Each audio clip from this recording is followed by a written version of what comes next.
राजधानी में Gopalpura bypass elevated road से जुड़ी ये बड़ी खबर है। एलिवेटेड रोड के निर्माण से हजारों वाहन चालकों को राहत मिलेगी। गोपालपुरा फ्लाईओवर व गुर्जर की थड़ी के बीच रहता है आवागमन।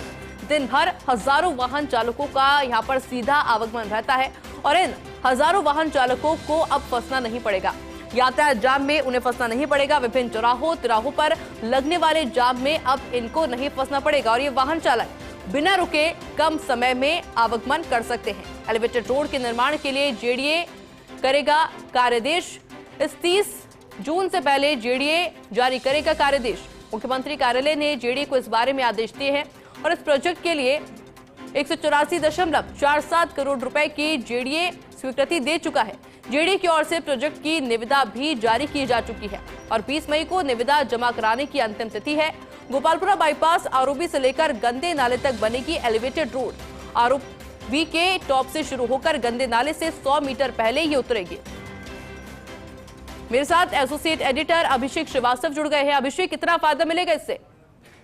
बिल्कुल आयुषी, इसमें सबसे बड़ा फायदा है जो गोपालपुरा फ्लाईओवर है और गुर्जर की थड़ी के बीच में, जिन्हें केवल इन दोनों के बीच में ही सीधे जाना है, उन वाहन चालकों को, जो हजारों वाहन चालक है जो कि इन दो दिशाओं में आवागमन करते हैं, उनको बड़ी राहत मिलेगी। क्योंकि उनको बीच में जो चौराहे हैं, तिराहे हैं, इन पर रुकना नहीं पड़ेगा और सीधे ये बिना रुके जा सकेंगे। क्योंकि जो ट्रैफिक सर्वे जो इसके लिए कराया गया था, दरअसल 2024-25 की बजट घोषणा में रिद्धि सिद्धि जो चौराहे है वहां पर फ्लाईओवर बनना था, लेकिन जब इसका डिटेल सर्वे कराया गया तो इसमें सामने यह आया कि रिद्धि सिद्धि चौराहे नहीं, इसके आगे और भी जो चौराहे हैं, तिराहे हैं, उन पर अक्सर जाम की स्थिति रहती है। यही कारण है कि जो उसमें सजेस्ट किया गया कि जो फ्लाईओवर बनाया जाए वो गोपालपुरा बाईपास रेलवे ओवरब्रिज से लेकर गुर्जर की थड़ी तक बनाया जाए। इसी के चलते ये एलिवेटेड रोड का प्रस्ताव इसमें दिया गया और इसके लिए जेडीए की ओर से निविदा भी जारी कर दी गई है और 20 मई को निविदा लेने की अंतिम तिथि रखी गई है।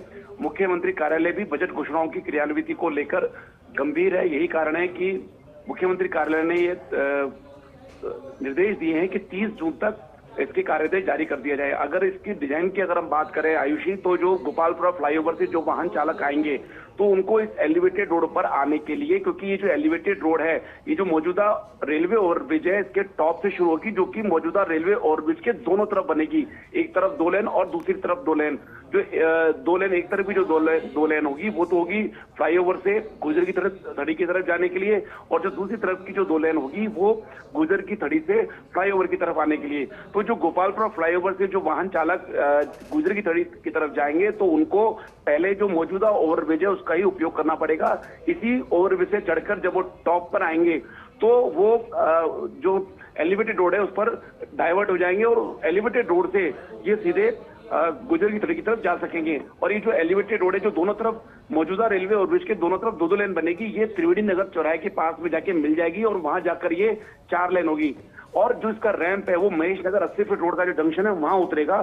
तो यही कारण है कि इसी प्रोजेक्ट के तहत महेश नगर 80 फीट रोड का जो जंक्शन है वहां पर अंडरपास बनाया जाएगा, जो कि करीब 20 मीटर चौड़ा होगा और इसमें दोनों तरफ वाहनों का आवागमन हो सकेगा। तो यही कारण है कि ये जो एलिवेटेड रोड का जो रैंप है, इसके कारण महेश नगर 80 फीट रोड की तरफ जाने का मार्ग अवरुद्ध नहीं हो, इसी के चलते इस प्रोजेक्ट के तहत अंडरपास भी बनाया जाएगा। तो ये पूरा जो इसके लिए निविदा जारी कर दी गई है और 20 मई इसकी अंतिम तिथि है और मुख्यमंत्री कार्यालय की भी यही डायरेक्शन है कि जल्द से जल्द कार्यादेश जारी कर दिया जाए। इसलिए उन्होंने 30 जून तक की समय सीमा रखी है और इसकी जो बनाने की अवधि 2 से 2.5 साल बताई जा रही है। और एलिवेटेड रोड बनने के बाद सबसे बड़ा फायदा ये होगा कि एक तरफ जो टोंक रोड, जेलिन मार्ग के आसपास का इलाका है, उसकी सीधी कनेक्टिविटी न्यू सांगन्ने रोड, छोटाला, मानसरोवर और सीधे अजमेर रोड तक हो जाएगी। तो जो भी वाहन चालक जो थ्रू ट्रैफिक है उसको बीच में कहीं भी